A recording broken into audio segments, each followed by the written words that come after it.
Hi everyone, good morning once again and this is Dr. Swapna Mishra from Fortis Hospital Mohali. और आज का हमारा topic of discussion है anaemia in pregnancy, मतलब pregnancy के दौरान खून की कमी। अब प्रेगनेंसी में नॉर्मल हीमोग्लोबिन कितना होना चाहिए, ये सबसे जरूरी सवाल है। तो जैसे ही आप प्रेग्नेंट होते हैं या आपके गायनेकोलॉजिस्ट से आपकी फर्स्ट विजिट होती है, आपका फर्स्ट चेकअप होता है, उसमें आपका हीमोग्लोबिन या कंप्लीट ब्लड काउंट चेक होता है। कंप्लीट ब्लड काउंट इसलिए जरूरी है क्योंकि हीमोग्लोबिन के साथ हमारा नेक्स्ट इंपॉर्टेंट पैरामीटर है जिसको कहते हैं हम प्लेटलेट्स। हीमोग्लोबिन प्रेगनेंसी की शुरुआत में भी आपका हीमोग्लोबिन 11 ग्राम से ऊपर होना चाहिए।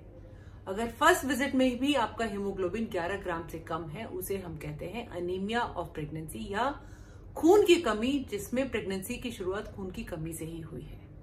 ये आपके लिए जरूरी क्यों है आपका खून का कमी जानना? सबसे पहला, बच्चे को सारा का सारा हीमोग्लोबिन या सारा ऑक्सीजन जो है वो आपसे मिल रहा है।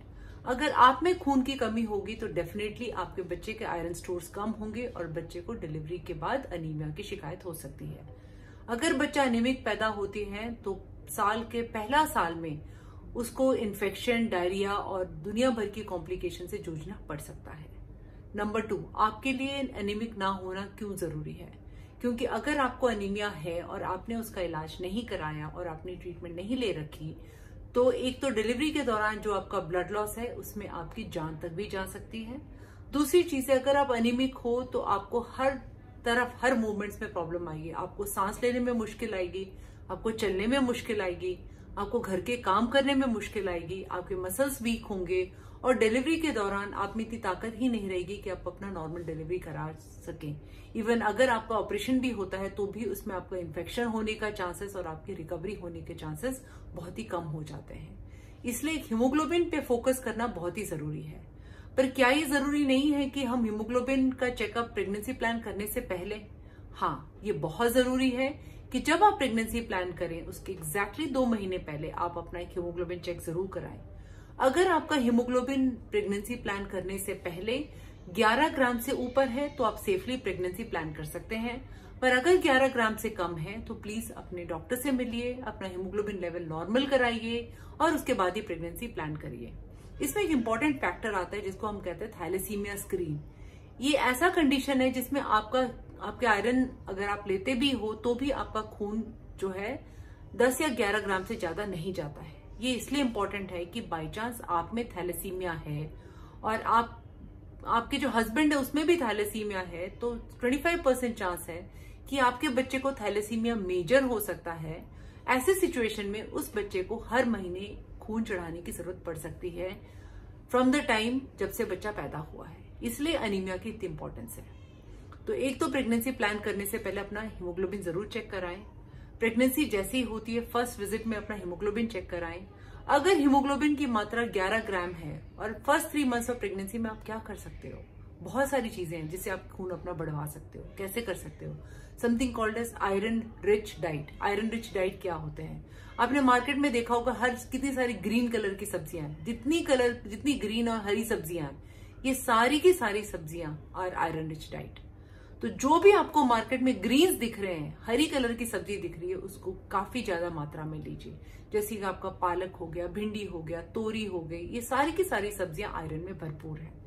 सिमिलरली अगर आप डायबिटिक ना हो और अगर आप चीनी का इस्तेमाल करते हो, चीनी की जगह अगर आप गुड़ का इस्तेमाल करो, गुड़ में भी आयरन की मात्रा काफी अच्छी होती है।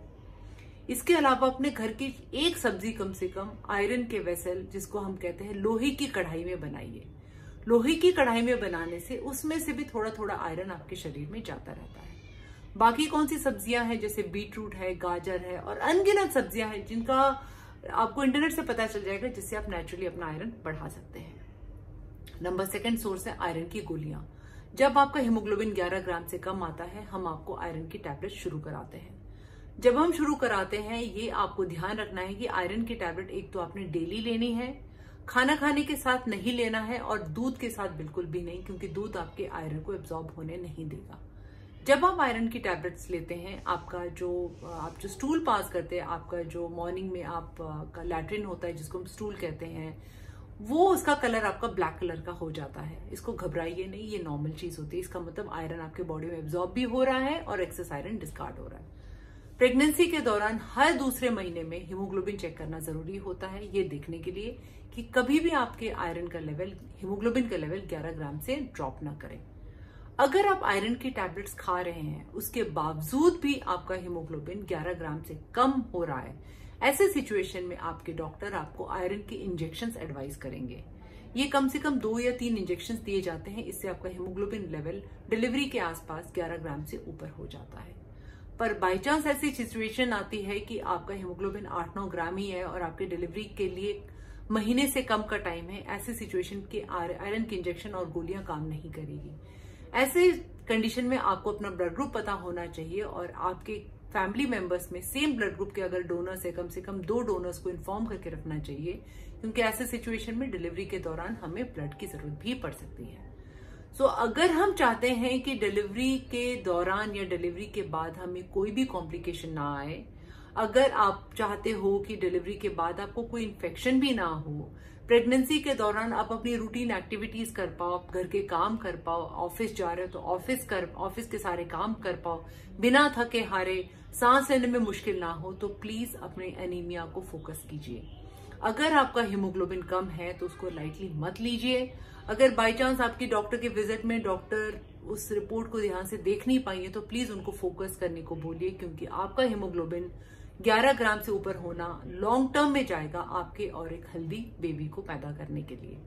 सिमिलरली और एक इम्पॉर्टेंट चीज जिसको हम ज्यादा इंपॉर्टेंस नहीं देते, दैट इज कॉल्ड डीवर्मिंग।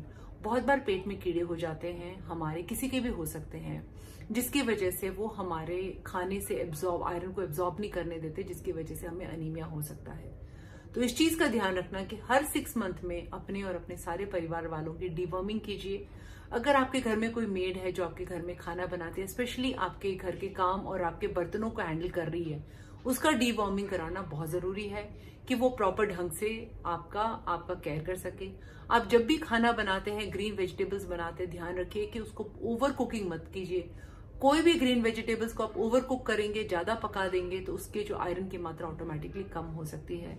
जितना पॉसिबल हो कच्चे फॉर्म में और आधे कुक फॉर्म में जितनी ग्रीन सब्जियां खाएंगे, उतना आपका हीमोग्लोबिन लेवल बेटर रहेगा। इंडिया में 80% कॉज ऑफ अनीमिया, जो प्रेगनेंसी में अनीमिया का कॉज एंड कॉम्प्लिकेशन का cause is low haemoglobin level और लेस आयरन कंटेंट। सभी हमारी इंडियन गवर्नमेंट भी सारी प्रेग्नेंट लेडीज को 9 मंथ्स तक आयरन की टैबलेट्स देती है। अनीमिया से मैटरनल मोर्टेलिटी या माँ की जान का जाना, माँ में कॉम्प्लिकेशन होना या बच्चे में कॉम्प्लिकेशन होना के रेट्स बहुत हाई है। तो इसलिए माय फ्रेंड्स, रिमेंबर, अनीमिया को लाइटली मत लीजिए, इस पे फोकस कीजिए। प्रेगनेंसी प्लान करने से पहले अपना हीमोग्लोबिन लेवल डेफिनेटली चेक कराइए। अगर हीमोग्लोबिन कम हो तो आयरन सप्लीमेंटेशन लेना मैंडेटरी है।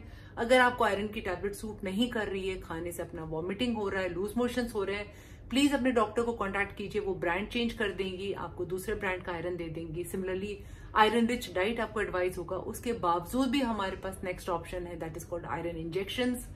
वो भी नहीं सूट करा तो भी हम last resort is blood transfusion.